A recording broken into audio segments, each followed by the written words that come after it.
Ao vivo, nos dois. Boa noite, pessoal. Vamos ver se o pessoal vai entrar.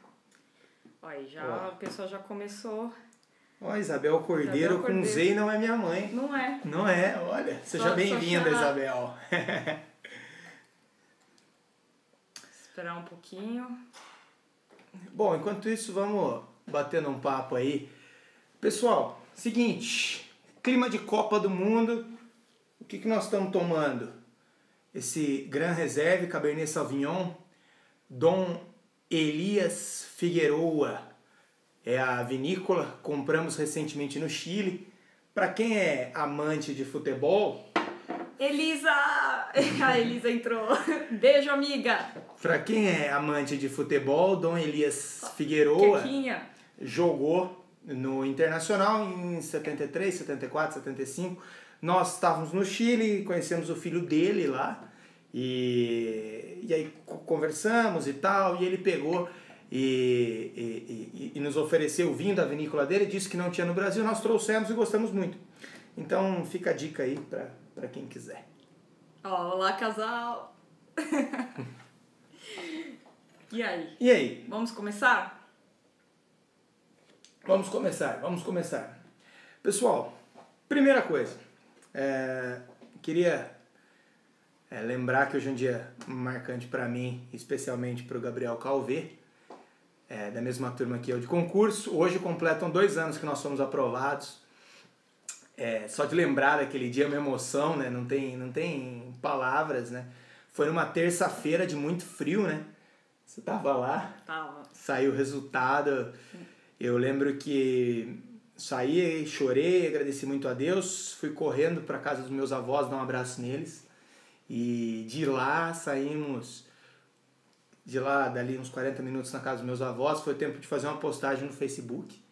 E direto pro Giovanetti. E aí, meu amigo, à noite comeu solta. Fomos sair de lá, era quase 4 horas da manhã, um pouco alterados, um pouco bêbados. Então foi bem bacana. 2 anos desse dia. Muito bom, muito bom. Bom, pessoal, diga. Você fala, é que eu deixo você falar que você gosta de falar mais. Aliás, eu tento falar e ele não deixa, ele começa a falar que nem uma tagarela, então eu tô deixando ele falar pra ver o que ele tem. O que eu tenho pra falar? O que você tem pra falar? Não, assim, primeiro ponto, parabenizar os meus queridos colegas, dizer que eu tô muito bom relembrar. E hoje, Copa do Mundo, estamos aqui tomando esse vinho, brindando que a Argentina perdeu. E hoje foi até engraçado, acabei nem te contando, porque só para quem acompanhou, eu estava em Capivari, saí de Capivari, cheguei em Campinas às 6 horas, 7 horas fui para academia, 8 horas eu cheguei aqui junto com a Alice, a gente montou rápido para poder fazer essa live. E depois já corremos e aí já começou, não tivemos tempo de conversar. Mas hoje na minha última audiência, uma audiência muito, muito enrolada, e na sala de espera ali do... tem que abrir um vinho aí também, hein? Ó, viu uma seguidora falando aí, vamos abrir um vinho. E na sala de espera, lá do fórum de Capivari, tá rolando os jogos e tal, e eu tô curioso. E a última audiência da pauta era uma audiência um pouco tensa, assim, assédio moral, não sei o que e tal. E eu tava ali enrolando com aquela última audiência da pauta, tal, e tava tenso. Aí fiquei uns 40 minutos assim, colhendo o depoimento do reclamante, terminei de colher o depoimento do reclamante. Na hora que eu apregoei a reclamada, assim, eu pego discretamente meu celular ali e vejo uma mensagem, da Alice dizendo assim, 1-0 para Argentina. 1-0 contra a Argentina. Contra a Argentina. Eu olhei e falei, puta vida, é audiência tensa, né? Aí peguei e falei, como é que eu vou dar essa notícia? Aí era 2 homens pela empresa, 2 homens pela reclamante, advogado e tal. Nisso senta o preposto da reclamada, eu pergunto assim, senhor, tudo bom com o senhor? Tudo bem? Senhor André, né? Senhor André, tudo bem? O senhor estava lá fora, senhor André? Ele falou, tava lá fora. E aí, senhor André, o senhor estava assistindo o jogo lá fora? Ele respondeu assim, tava assistindo o jogo. Eu falei, quer dizer então que a Argentina tá que a Argentina tá perdendo. Aí ele caiu na risada e falou assim, pô, doutor, tá perdendo, viu?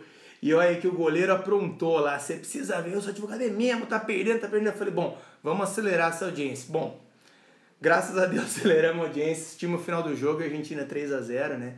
Rodou, e tem gente que tá dizendo que não quer cantar a vitória antes, mas amanhã nós vamos ganhar. Não, vamos esperar chegar amanhã pra gente poder zoar os argentinos, é porque isso que eu acho. Eu ainda confio no Neymar. Bom, vamos esperar, né? Gente, a ideia da nossa live seria dar dicas gerais para vocês, dicas de concurso, esclarecer algumas dúvidas em razão de inúmeras perguntas que a gente recebe via direct sobre como estudar para concurso, sobre como conseguir conciliar a vida pessoal com a vida de concurso, a resiliência que a gente tem que ter, a perseverança que a gente tem que ter. E a gente quer ajudar vocês de alguma forma. Se vocês quiserem mandar perguntas aí, a gente dá uma olhada nos comentários. E a gente gostaria mesmo de realmente dar essas dicas gerais. E o que você gostaria de falar sobre isso que você estava me falando naquela hora? Não, assim, do que nos pergunta. A primeira coisa que eu vejo que é me perguntado muito para a Alice é o seguinte: como que a gente fez para equilibrar a vida de estudo e a questão do esporte? Sei que tem muita gente que acaba não fazendo nesse momento de estudo, acaba sacrificando o cuidado com o esporte, cuidado com a saúde, em prol da preparação pelo concurso público. A primeira coisa que aconteceu comigo, e eu vi que uma pessoa até aqui já comentou sobre a preparação que você fez para o MPU, e comigo a situação começou da seguinte maneira: eu estava na faculdade quando saiu o concurso do TRT-15, concurso de 2009, e eu estava querendo prestar esse concurso, comecei a estudar firme, e assim que eu comecei a estudar firme, eu estava passando por um momento psicológico um pouco abalado, no término de um relacionamento, e eu acabei tendo uma convulsão. E assim que eu convulsionei, eu fui procurar tratamento e tal, e o médico chegou para mim e falou: olha, cara, você já fez tratamento para hiperatividade, e você tem no esporte a sua válvula de escape, então você não pode abrir mão do esporte para a sua vida. Bom, moral da história, eu levei isso que eu aprendi na minha preparação lá na época para analista e para técnico judiciário, que não deu certo, que eu não passei. Eu aprendi isso e eu levei isso para a magistratura. O jeito é simples, coloque como prioridade. Não deixe que o esporte invada o horário do seu estudo e não deixe que o estudo invada o horário do seu esporte. Como que eu fiz? Eu comecei gostava muito de academia, então fui atrás de uma academia que eu conseguia fazer às 21h30, que não custasse muito. Uma academia mais barata. Perguntando, cadê o vinho? Tá aqui. Uma academia mais barata. Por quê? Para ser economicamente sustentável. Porque se eu gastasse o dinheiro das minhas passagens, das minhas viagens, dos meus livros com a academia, uma hora ia entrar em conflito. Então eu fiz isso para não entrar em conflito. Basicamente, foi isso. Um outro ponto que foi, depois que eu estava formado, eu comecei a voltar a jogar bola com a minha turma, inclusive com a minha turma da Fonte, né Baldo? E eu voltei a jogar bola depois de formado e tal. Joguei por uns 2 anos, 2, 3 anos. À medida que eu comecei a evoluir no concurso, eu fui fazer um jogo e eu tomei uma bolada no dedo e eu precisei enfaixar o dedo na véspera do concurso. E aí foi um momento que eu falei, bom, de duas uma, ou eu vou investir na minha carreira furada de atleta, ou eu vou parar de jogar bola.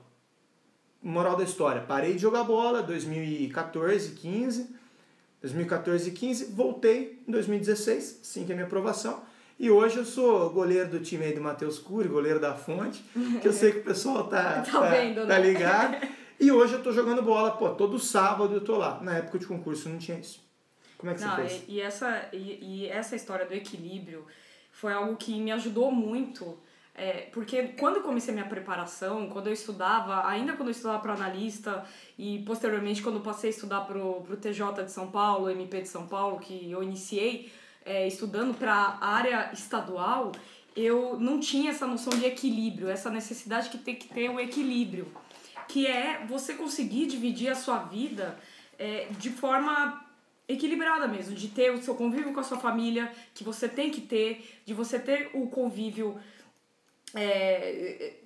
com seus amigos, não exagerando, logicamente, porque você tem um foco, você tem um objetivo e você tem que estudar, as pessoas que estão em sua volta têm que entender que você tá com um projeto, mas você tem que ter esse equilíbrio entre estudar, ter o convívio familiar, relações com a sua família e a prática de um exercício físico ou então qualquer outra atividade que te traga algum prazer. E quando eu só estudava, isso é fato, na época que eu só estudava todo fim de semana, estudava feriado, não viajava, não via amigos, foi o meu pior desempenho. E eu fui melhorando logo quando comecei a encontrar esse equilíbrio dentro de mim. A Damásio Advocacia está perguntando, quantas horas de estudo diário? Quando eu não trabalhava, que foi logo no começo da minha preparação, eu conseguia estudar líquido, porque eu cronometrava as horas líquidas do dia para estudar. Eu estudava de 5 a 6 horas líquidas. E quando eu comecei a trabalhar, eu estudava umas 3, 4 horas líquidas, mais ou menos. Então, era mais ou menos assim que eu dividia o meu dia. O que eu acho assim, que o mais importante de tudo isso é a constância. Você tem que ter em mente que não vai ser todo dia que você vai estar bem, que você vai estar 100%, que você vai estar no pique de estudar, mas é sempre estudar todos os dias. Se aquele dia você não está muito bem, você vai lá e estuda 2 horas, que seja, mas se você estudou. Então, é você aceitar que você não é uma máquina, que você não é um computador que vai conseguir estudar sempre 6 horas por dia. Porque vai ter dia que você vai ter que aceitar que você não vai conseguir estudar. Então, assim, ela falou a honestidade das horas líquidas. Isso que eu ia fazer uma Eu vejo gente falando, eu estudo 10 horas por dia. Desculpa, eu não consigo acreditar em pessoas que falam que estuda 10 horas por dia. Então, a primeira coisa é você não se enganar. Porque tem muita gente que se engana, que fala que estudou 10 horas, não cronometra, não vê quais foram as reais quantidades de horas que você estudou. E chega ao final do dia e fala que estudou o dia inteiro, mas saiu um monte de vezes para tomar um café, para ir no banheiro. Se você vai em sala de estudos, eu estudei um tempo em sala de estudos no Damásio, no começo da minha preparação, eu ia na sala de estudos. E eu via muita gente que saía, ia ficar fumando, ficava conversando. Aí chegava no final do dia, falava que estudou o dia inteiro, aí não passava num concurso e falava que não sabia o que estava acontecendo, né?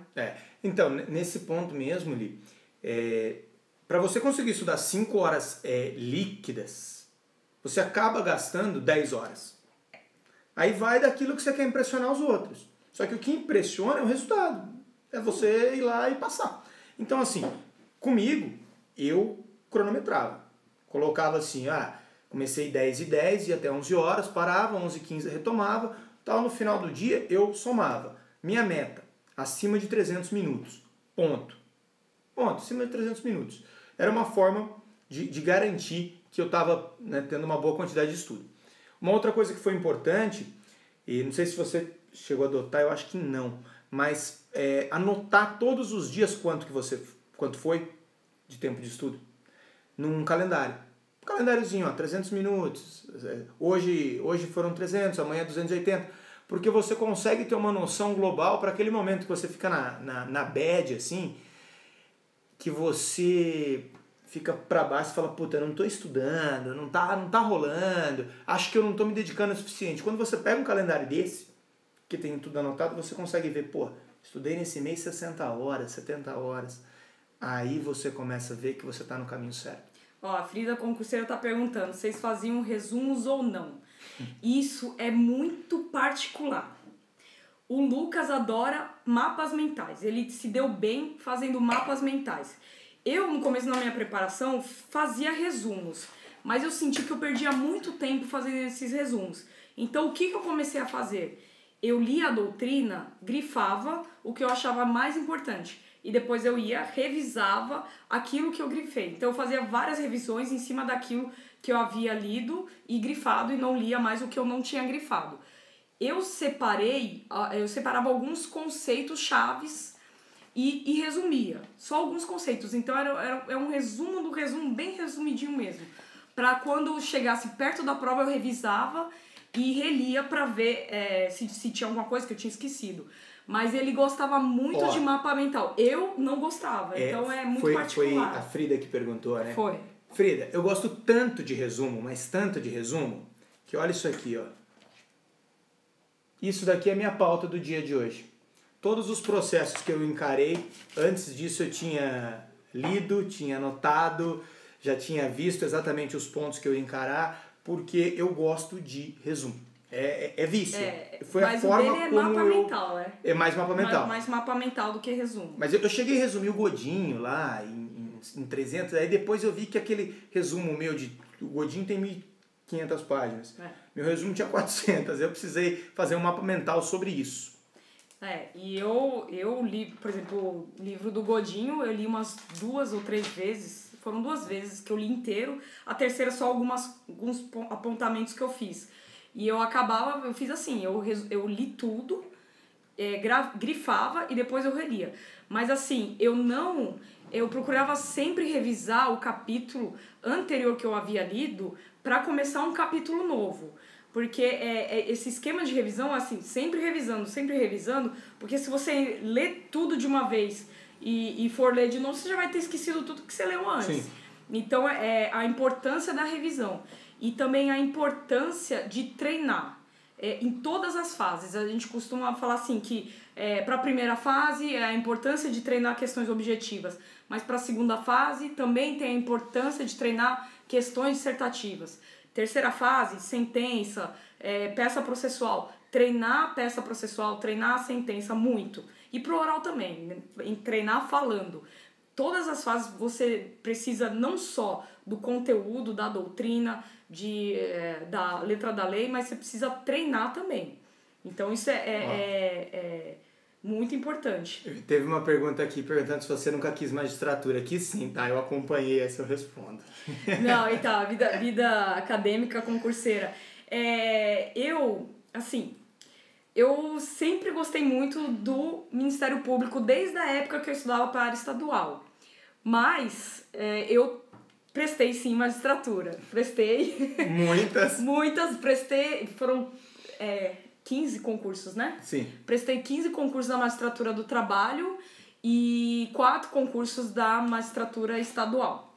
Porque como o concurso do MPT não tem uma periodicidade, a periodicidade é grande entre um concurso e outro, eu sinto que se eu não continuasse prestando concurso para juiz, eu ia vão desanimar, né? Sim. Então eu acho que se você quer Ministério Público, quer MPT, por exemplo, como o concurso abre a cada 1 ano e meio, 2 anos, é importante você continuar prestando outros concursos para você não perder o ritmo, para você continuar estudando, para você manter a sua disciplina, porque muitas vezes a gente precisa de um foco, é que nem dieta. Tem muita gente que olha pro verão para fazer a dieta, né? Precisa de usar um biquíni para fazer a dieta. É a mesma coisa com concurso. Se você não tem concurso, você fica às vezes meio perdido para conseguir estudar. Boa, Paulinha. Né? Então é muito importante isso para você se manter estudando. E teve um seguidor que perguntou se eu acho que vai abrir o concurso do MPT. Gente, ainda estamos aguardando nomeações para o concurso nosso. Inclusive é dela. Né? Tô aguardando minha nomeação. O concurso do MPT costuma abrir a cada 1 ano e meio, 2 anos. Se for atendida essa periodicidade, assim, eu acho que a partir da metade do ano que vem já podemos começar a pensar um pouco da possibilidade de abrir outro concurso, mas isso também não é uma certeza. Né? Pessoal, eu vi que assim, já passaram 4 ou 5 perguntas sobre como encarar conjuntamente as fases. Isso aqui é um assunto que, sabe, demanda horas, assim, mas basicamente, né, isso é um problema que eu encarei e que a Alice encarou. Eu não encarei todas as fases ao mesmo tempo. Quando eu comecei a estudar, eu era recém-formado, né, então eu sabia que eu ia demorar pelo menos 3 anos, por conta da emenda 45, e eu pensei, a comparação que eu fiz foi o seguinte, a forma de construir um magistrado é a mesma forma de construir uma casa, você começa pelo alicerce. Então eu li doutrina. Eu vi que alguém comentou aqui na live dizendo que o Calvé não leu doutrina. Ele não leu, mas eu li. Entendeu? Eu li e eu gostei de ter lido. Doutrina é essencial, é a base. E a gente comenta muito isso nas aulas que a gente dá, que a gente tem essa divergência de opiniões sobre esses assuntos e tal, porque cada um fez de um jeito. Mas enfim, seguindo. Então o que eu fiz? No meu primeiro ano eu foquei muito na doutrina, que ele é um estudo de base, é um estudo que me ajuda para o meu dia a dia hoje como magistrado. Até porque vocês têm que pensar uma coisa, existem matérias que você estuda pro concurso, por exemplo, previdenciário, alguns temas de direito empresarial. Agora, existem matérias que você estuda para a sua vida, então para o magistrado que você vai ser. Então, Lucas, eu me socorri da doutrina, tá? Para poder ter esse conhecimento. Eu fui estudar para a primeira fase depois de muita insistência de um amigo que até mandou um salve, o Fabinho. O Fabinho. Que me ajudou muito. Ele foi uma pessoa que estava sempre um passo na minha frente, estudava para a magistratura estadual, hoje é juiz. Hoje ele é juiz. E a gente trocava muita ideia sobre isso. E eu fui estudar para a primeira fase depois de 1 ano e meio de preparação. Aí eu parei tudo aquilo que eu estava fazendo. Aí, Paty, respondendo, eu peguei o material do cursinho, que já era resumido, que o material de cursinho ele é meio híbrido, né? Ele pega a primeira e segunda fase. Sim. Peguei o material de cursinho e do material de cursinho eu fiz os meus mapas mentais, porque Lucas, eu não tinha saco de ler letra de lei. Me dava sono, me enchia o saco, eu não conseguia estudar 1 hora letra de lei. Então eu preferia gastar mais tempo fazendo André Astini, meu primo da China. Eu preferia gastar mais tempo fazendo um mapa mental do que abrindo lá o artigo 442 para ler ou lendo o rito sumaríssimo. Eu desenhei o rito sumaríssimo num papel e eu fui, e é esse o desenho. Às vezes algum advogado até pergunta alguma coisa, eu lembro do meu desenho, eu não lembro da lei.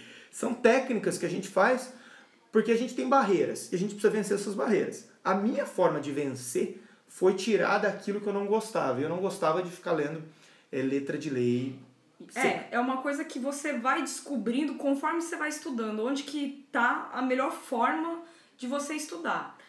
Quando eu comecei a estudar, eu sempre gostei muito de videoaula. Tem gente que fala pra mim, Alice, eu não gosto de assistir aula, não tenho paciência. O Lucas mesmo não gosta muito, gosta mais de material. Então tem gente que gosta mais de aula, tem gente que gosta mais de material.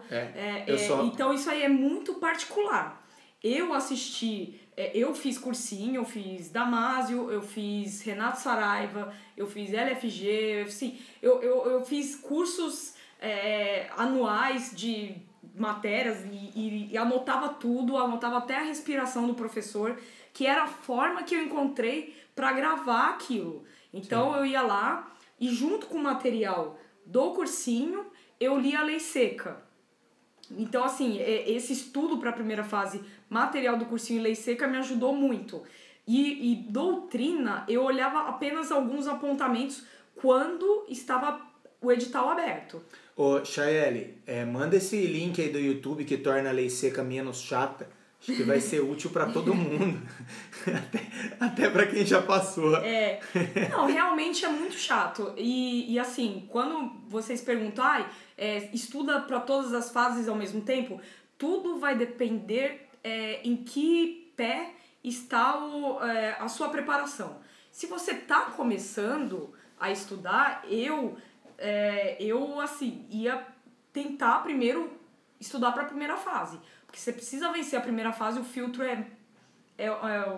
um filtrozinho aí que de 5.000, 6.000, 7.000 passam 300, 400 normalmente. Então, no último concurso da magistratura passou bastante gente, mas normalmente não é assim.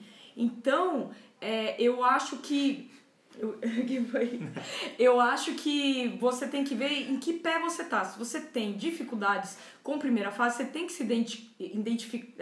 se dedicar para a primeira fase. Agora, se você já tá avançado, você já tá conseguindo passar de primeira fase, aí é importante fazer um estudo conjunto de primeira fase, com segunda fase, com terceira fase, que foi o que eu fiz. Quando eu estava passando já de primeira fase, eu já estava mais tranquila, fazendo nota 5, 10 pontos acima do corte, eu fiquei um pouquinho mais, deixei um pouquinho de lado o estudo da primeira fase e comecei a treinar questões dissertativas. Eu tinha um professor que corrigia minhas questões, eu fazia a dissertação, Maurílio. que é o Maurílio Neres, eu não sei se ele... Se ele estiver vendo, salve Maurílio, cara. Maurílio Neres, que é ótimo. Excelente. Excelente. Então, assim, ele corrigia as minhas questões e... Rapidinho, o canal do YouTube, que manda direct pra gente. É o Vox Jus.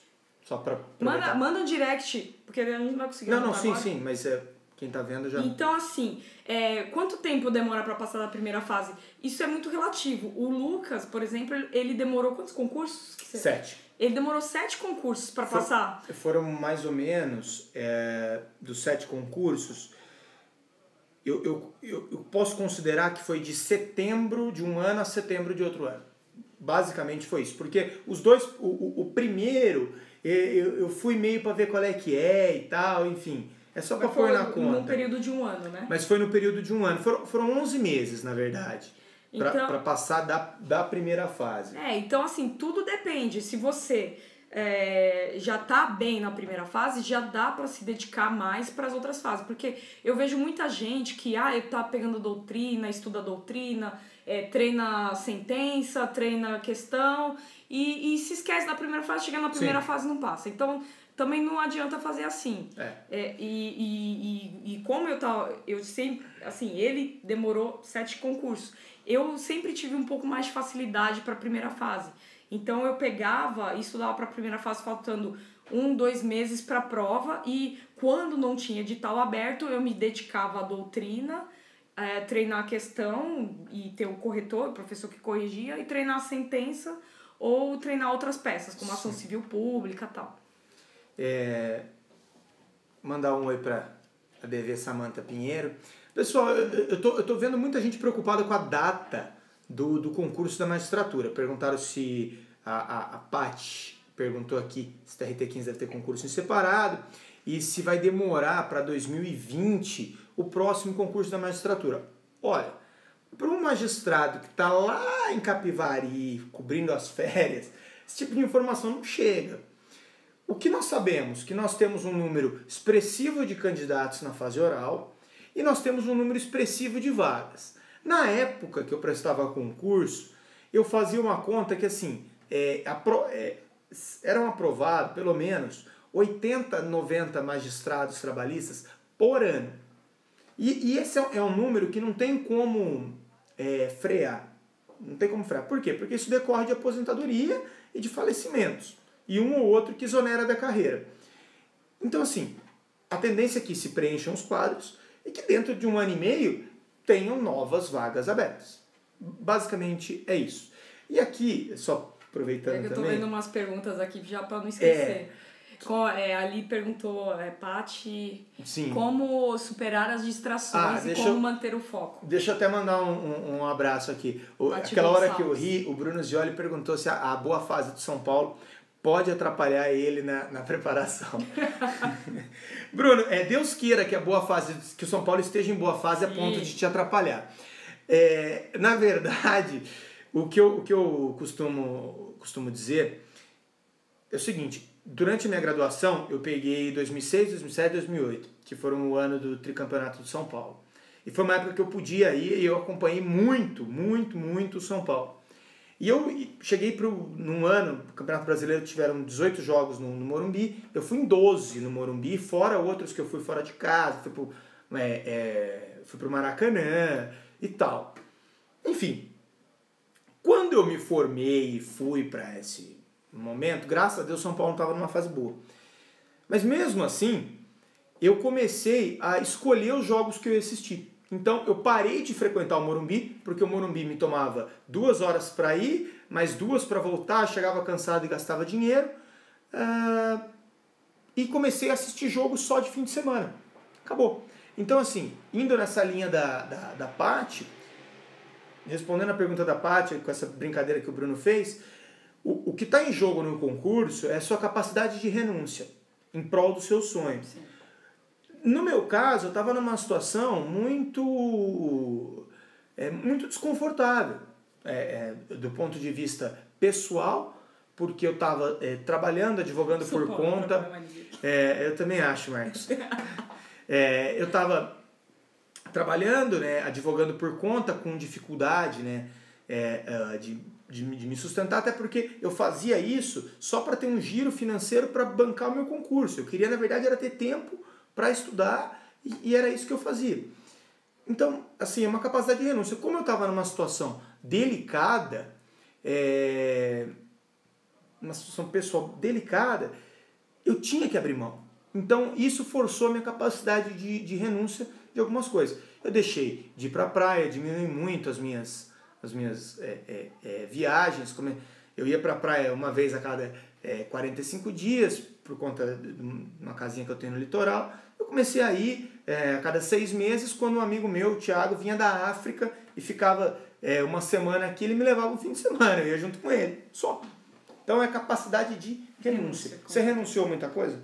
Demais. Renunciei muita coisa, mas é o que eu falei no começo para vocês. Eu procurei principalmente o equilíbrio, porque eu era exageradamente noiada e não saía com os amigos, eu não tinha fim de semana, não tinha feriado, e aquilo estava me deixando louca. E aquilo chegou com um peso tão grande para mim na hora de fazer a prova, na hora de realizar os concursos, que isso me atrapalhou. Isso eu verifiquei muito, de uma forma muito clara para mim, que atrapalhou demais eu não ter encontrado esse equilíbrio. A partir do momento que eu encontrei o equilíbrio de me permitir ter momentos de lazer, lógico, com moderação, não chegar ao fim de semana, tomar todas e ir para todas as baladas, sim, óbvio, mas quando cheguei nesse equilíbrio, que eu fui melhorando, que eu fui adquirindo essa maturidade que a gente tem depois de tantos anos de concurso, e entender que o que você estuda precisa de qualidade, o estudo precisa de muita qualidade.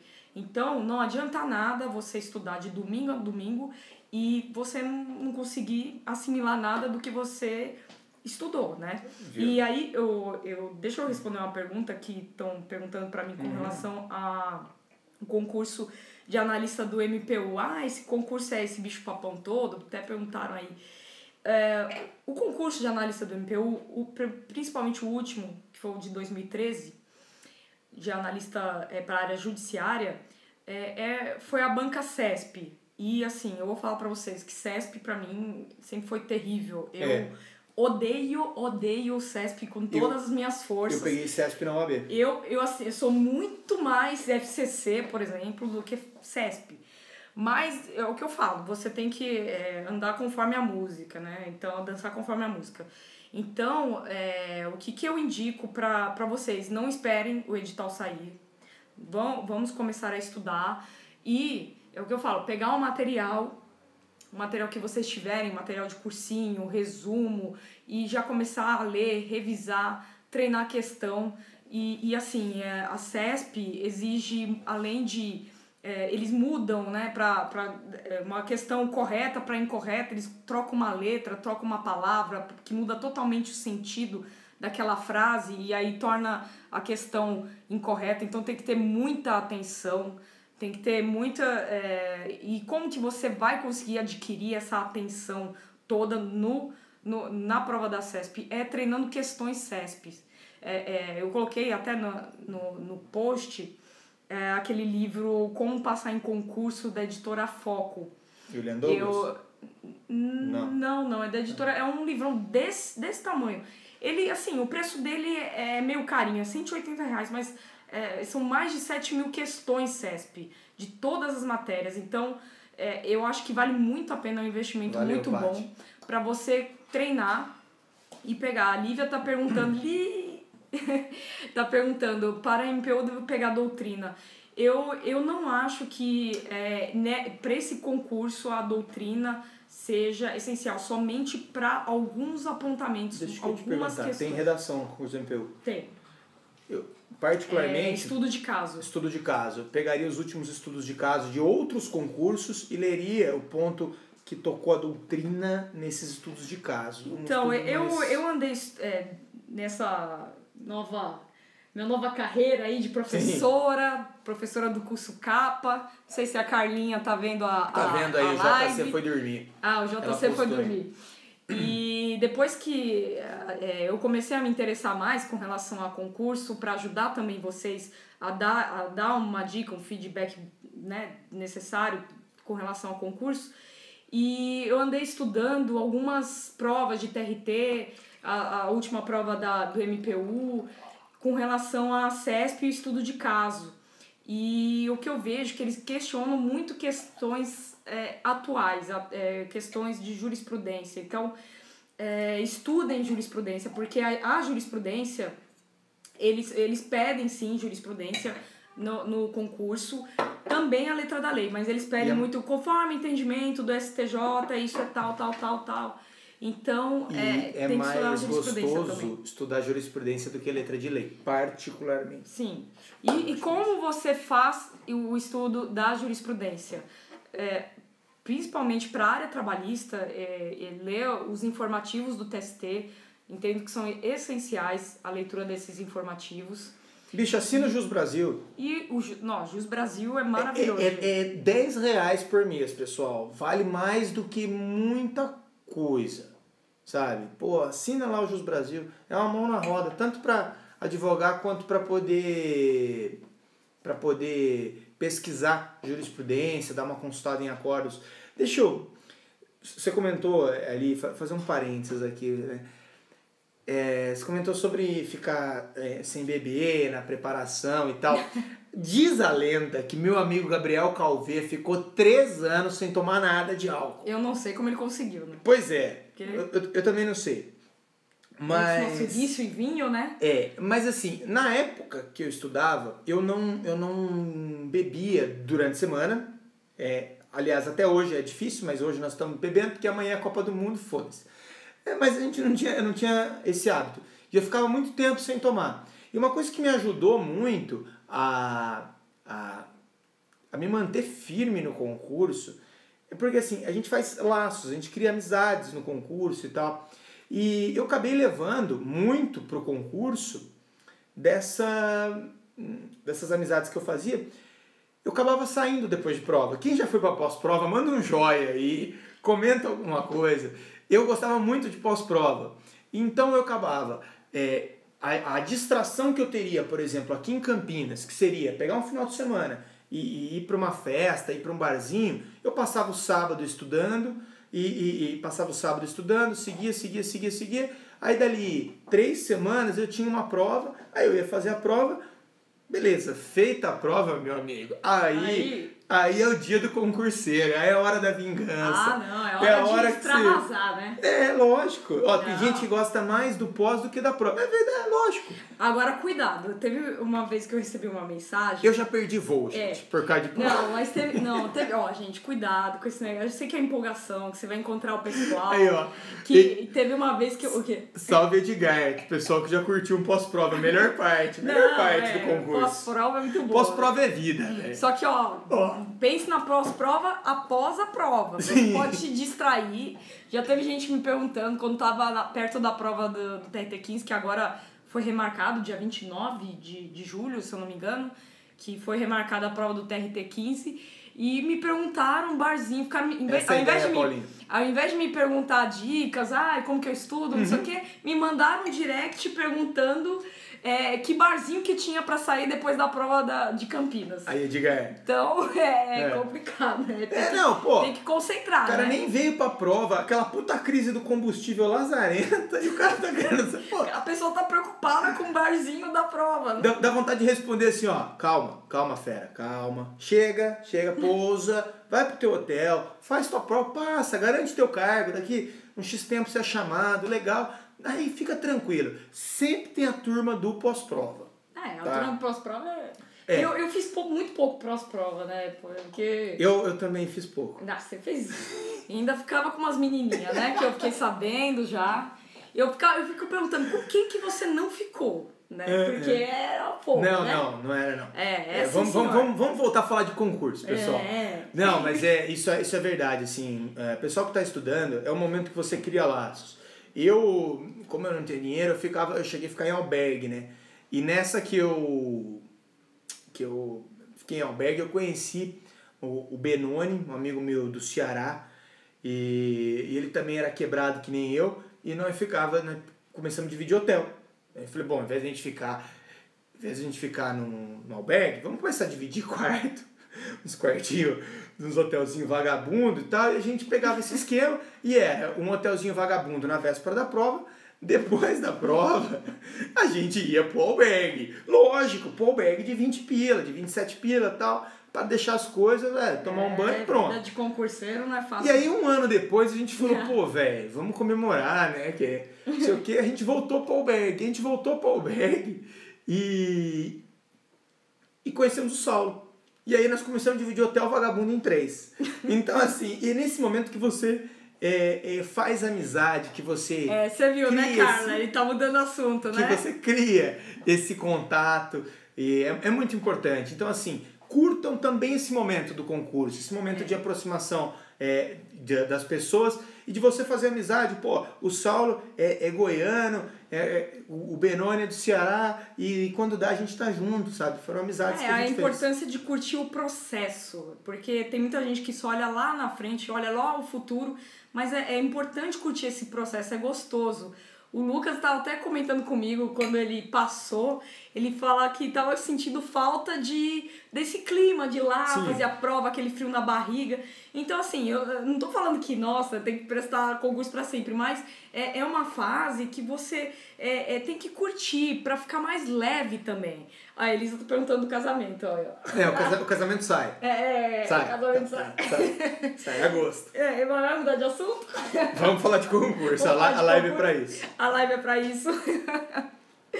Não, mas assim, é a importância de você curtir. Aliás, a Elisa que perguntou do casamento é uma grande amiga que eu conheci no concurso. Foi no IBS. E lá no IBS, lá, pré-prova... IBS é a casa do concurseiro. IBS é a casa do concurseiro, né?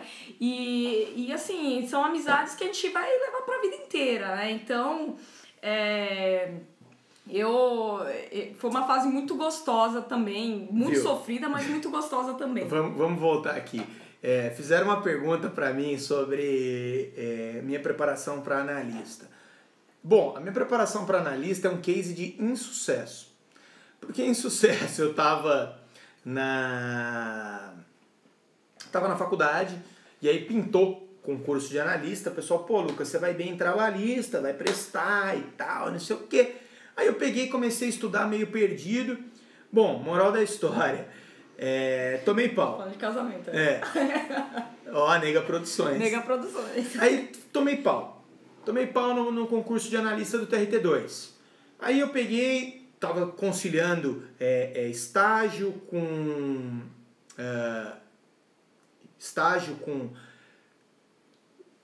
DP. Eu fazia DP, perguntaram sobre como era na faculdade. Eu sou um cara que peguei 9 DPs. Então eu fazia DP, eu fazia estágio, estudava à noite. Então eu estava estudando para analista quando desce, aí prestei outro concurso, reprovei. Aí quando eu vim para a preparação, a minha conta foi a seguinte: eu queria ser juiz. E eu tinha dificuldade em decoreba de lei. Então eu pensei numa forma de me preparar. Falei, bom, o concurso de analista, ele cobra muito mais a lei decorada do que o da magistratura. Na magistratura você tem ali 20% que você pode errar. Então eu falei, bom, pro o corte é muito maior, né? Muito mais alto, né? O corte é muito mais alto do analista, assim, em termos de percentual de acertos. Sim. Então, o que eu pensei? Eu falei, bom... pro meu estilo, eu sempre gostei de escrever também, eu consigo me adaptar melhor à prova da magistratura do que à prova de analista. E o concurso de analista, muito embora ele tenha muitas vagas, você tem que sempre pensar de forma humilde. E aí eu pensei o seguinte, eu falei, bom, eu não vou passar em primeiro, eu não vou passar nos 10 primeiros, eu vou passar lá no meião da galera, se eu passar, né? E se eu passar no meio da galera, eu vou demorar 2, 3 anos para ser chamado. Falei, bom, então nesses 2, 3 anos, o curso não... Eu não vou estar tendo rendimento, eu vou ter que estar continuando... Tô querendo falar do casamento. Juiz sobra a vaga. Então, é exatamente isso. E aí eu peguei, Pensei nisso e falei, bom, esses 2, 3 anos eu também vou estar sem receber, também vou estar sem salário e eu podia estar estudando. E o meu sonho é ser juiz. Falei, bom, então quer saber? Fiz a conta, falei, eu vou demorar mais ou menos 1 ano e meio para analista, 1 ano e meio e tal, preparação segura. Mais 2 para ser chamado, são 3 anos e meio. 3 anos e meio, eu acredito que eu vou estar batendo na porta de uma segunda fase ou de uma terceira fase na magistratura. Falei, bom, então é essa a minha conta. Falei, quer saber? Eu vou lutar pelo meu sonho, porque esse negócio de concurso é chato, eu vou estudar uma vez só na vida, não estou afim de estudar mais. E eu peguei e sentei para estudar, e estudei 2011, 2012, 2013. No final de 2013, saiu um concurso para analista daqui, do TRT15. E eu falei, bom, eu já tinha ido para a segunda fase da magistratura, estava fazendo mais de 80 pontos, já tinha ficado lá na casa do Bruno Zioli, lá em Porto de Galinhas, na minha segunda fase. E aí eu peguei e falei assim, bom, agora eu já sou foda, né? Pá, tô grandão, sou bom, vou lá prestar. Aí tinha concurso do TRT15 de analista num domingo, no outro domingo, primeira fase do concurso do TRT1 de juiz. Eu fui pro concurso de analista e fiz 50% da prova. Aí eu fui pro concurso do Rio e fiz 85% da prova e passei lá até que bem posicionado, entre os 100 primeiros, assim, tal, e fui para a segunda fase da magistratura. E aí eu vi que eu falei, bom, nessa hora eu abandonei minha preparação para analista, falei, eu vou lutar pelo meu sonho e eu vou correr atrás disso. Não, e isso é importante até ressaltar, que muita gente fala assim, o concurso de analista é mais fácil, eu vou estudar para o concurso. Lê do engano. E eu não acho, eu acho que são concursos diferentes. A forma de preparação, embora dê para fazer um estudo conciliado para os dois concursos, na minha visão, o concurso de analista ele exige mais você ter uma memória muito melhor, porque o corte é muito alto, então você precisa ter uma pontuação muito alta e isso também não acontece tanto para o concurso, pelo menos para a primeira fase do concurso de Sim. juiz, embora seja um concurso muito difícil. Por exemplo, para mim a fase de sentença é a pior de todas, eu acho muito difícil fazer de fazer uma sentença. Então, todo concurso tem as suas dificuldades, entendeu? Então, isso é uma escolha que você pode fazer. Eu resolvi o quê? Quando eu me formei, eu falei, não, eu quero passar um concurso de analista e depois eu vou continuar estudando para o concurso que eu quero. E quando eu me formei, com 1 ano de estudo, eu prestei o concurso do MPU e graças a Deus deu certo. Mas eu ainda esperei 2 anos para ser chamada. O meu concurso é o concurso de 2007. Eu prestei a prova e fui chamada em 2009. E nesse meio tempo, eu continuei estudando para MP e estadual, para magistratura estadual. Eu cheguei à fase oral do MP estadual nesse período, até eu ser chamada. Então, é uma opção que você pode fazer. Você começar a estudar para analista e, às vezes, o peso daquela coisa que, tipo, não estou trabalhando, melhora quando você passa no concurso de técnico, no concurso de analista, para você continuar seguindo atrás do seu sonho. Então, é uma opção. Azara, eu vi que você comentou, não tenho prática ainda. Eu imagino que essa prática seja a prática jurídica para poder alcançar e lutar pelo seu sonho. No meu caso, eu imaginei que os 3 anos que eu não teria prática, eles seriam de estudos para magistratura. Porque eu imaginei que esses 3 anos eu ia precisar para passar, porque eu não conheço ninguém que passa com menos de 2, 3 anos de estudo para magistratura. Então, não tem como, né? Basicamente é isso. Teve um colega que comentou aqui, ali, dizendo que 9 DPs, isso quer ter perseverança. E nós temos aqui muitos seguidores que mandam mensagem para nós, tanto para mim quanto para a Alice, a gente até comentou isso, que são estudantes, que estão na graduação ainda, na faculdade. Isso é muito legal, essa preocupação já desde a faculdade, com o concurso. Você decidiu fazer concurso, isso é muito, muito legal. A gente vai salvar o vídeo, Carla, pode deixar. Quem tá pedindo. Se Deus quiser, a gente vai salvar o vídeo se a gente souber como é que faz, né? Alguém responde para nós enquanto eu vou contando uma história. Quem tá na faculdade ainda, Assim, quinta-feira passada teve congresso do TRT15. E no congresso do TRT15, conversando com duas juízas, elas se surpreenderam com a minha idade. Estavam comentando porque eu sou de 88, então eu ainda não fiz 30 anos, mas farei agora em agosto. E elas se surpreenderam com a minha idade e falaram, nossa, porque quando eu entrei na faculdade, você tinha quantos anos? Eu falei, tinha 4 quando ela entrou na faculdade, 5. E, enfim. E aí eu fui correr atrás dessa informação, descobri, acho que antes de ontem, que nos últimos 18 meses eu sou o juiz de idade mais novo do TRT15.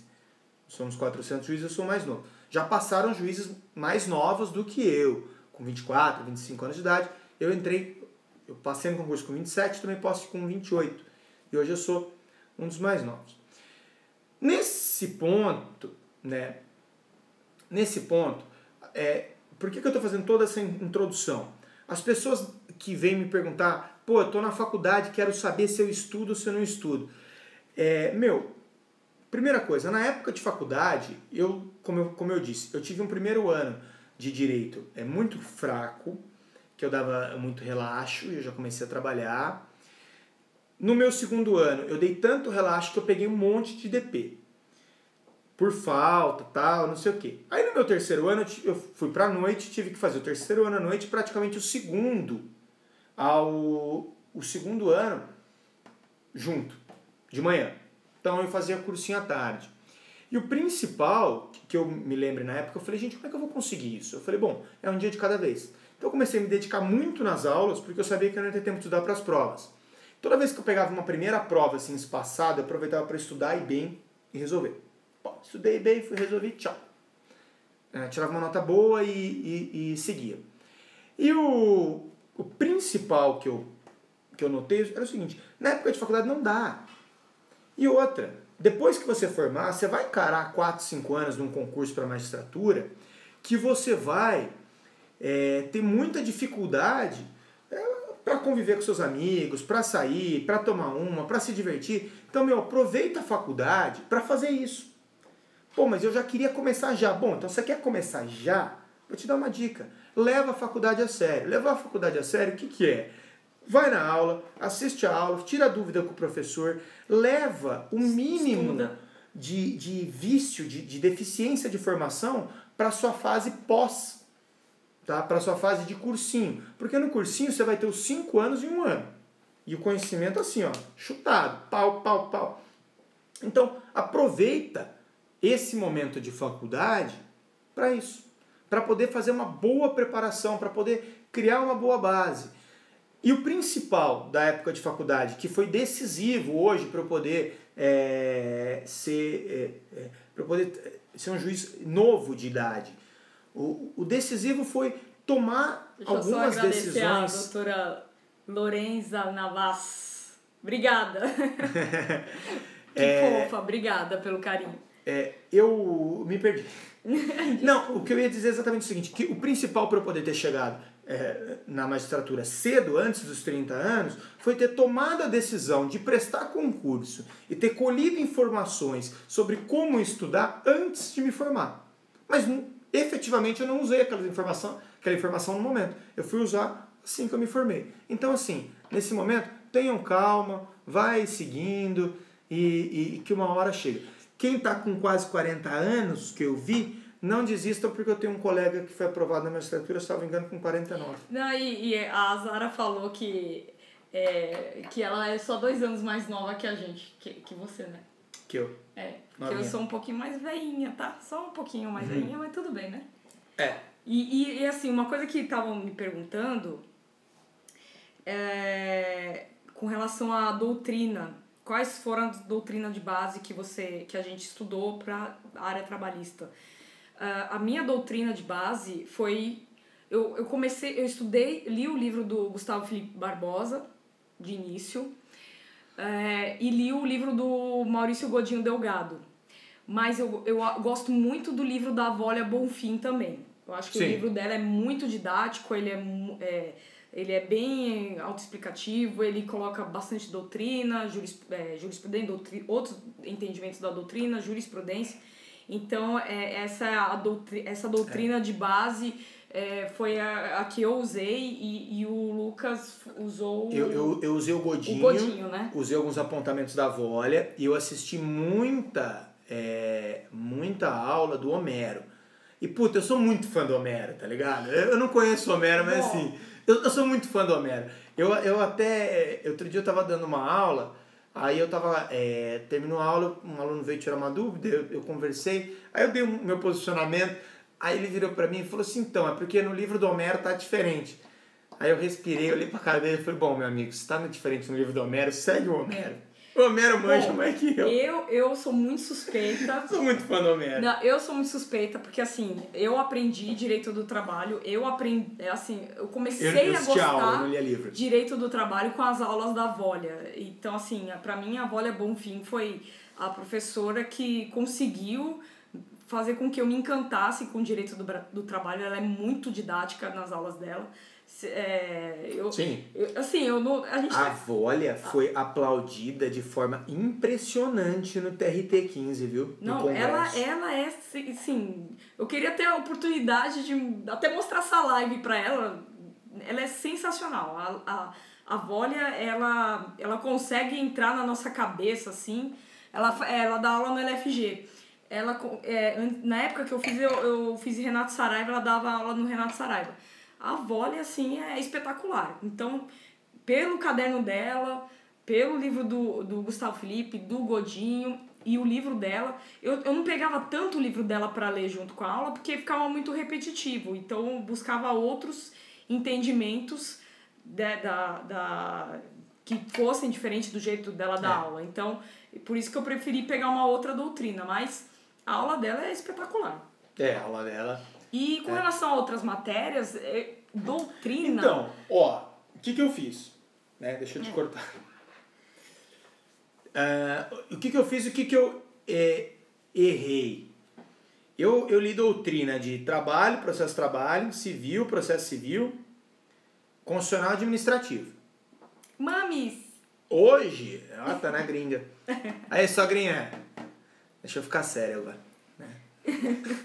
Hoje, eu acredito que eu tenha errado em ter lido esse tipo de doutrina. Porque é o seguinte, você precisa de alguns pontos principais de constitucional e de administrativo. Mas não vai perder tempo lendo outras coisas. Por exemplo, poderes, atos administrativos, são coisas que você precisa saber a doutrina. Até porque também é um negócio que não muda. Então, estuda uma época isso aí, você vai decorar isso aí pro resto da sua vida e acabou. Isso são pontos. Mas eu acabei lendo intervenção na propriedade em direito administrativo. Puta perda de tempo. Agora tá no edital, mas não sei se isso vai se manter num concurso regional. Tem uma limitação de 1 hora da live. Tem 1 minuto e 45. Tem 1 minuto e 45? Bom, o pessoal tá perguntando do sorteio. Seguinte, pessoal, acabou não dando tempo da gente organizar o sorteio. Mas o que nós vamos sortear para vocês? Um vinho. Exatamente. Um vinho que a gente trouxe do Chile. Da nossa reserva lá. Importado do Chile. Isso, diretamente. Que veio na mala. Embrulhado em meias. Então, vamos fazer um post. Sim, logo agora. Vamos fazer um post. Vamos publicar esse post. E aí, a gente vai explicar nos stories como serão as regras. Mas, em resumo, vamos postar no Instagram do Lucas. Sim. E as regras será seguir o Lucas. Retoma depois que acabar o tempo e tal. Tá. A gente retoma por mais 15 minutos. Porque eu ainda tenho meia garrafa aqui. Beleza? Ai, meu Deus, a gente vai acabar bêbado aqui. Mas a gente retoma. Tá. Tá bom? Vamos fazer uma pausa Vamos aqui. E a gente começa. Peraí, como é que salva isso? Alguém sabe? Será que é aqui? Não, aqui é comentário. Você tem que encerrar pra salvar? Ô, Carla, me ajuda. Não, a Carla saiu. Ixi, a Carla saiu. Ixi, não sei. Eu vou tentar no meu, peraí, aguenta o seu aí. Encerrar vídeo, põe, vê se dá pra salvar. Salvar. Pra salvar, dá sim pra... Gente, eu vou encerrar aqui e a gente vai começar de novo. Vídeo salvo. encerrar.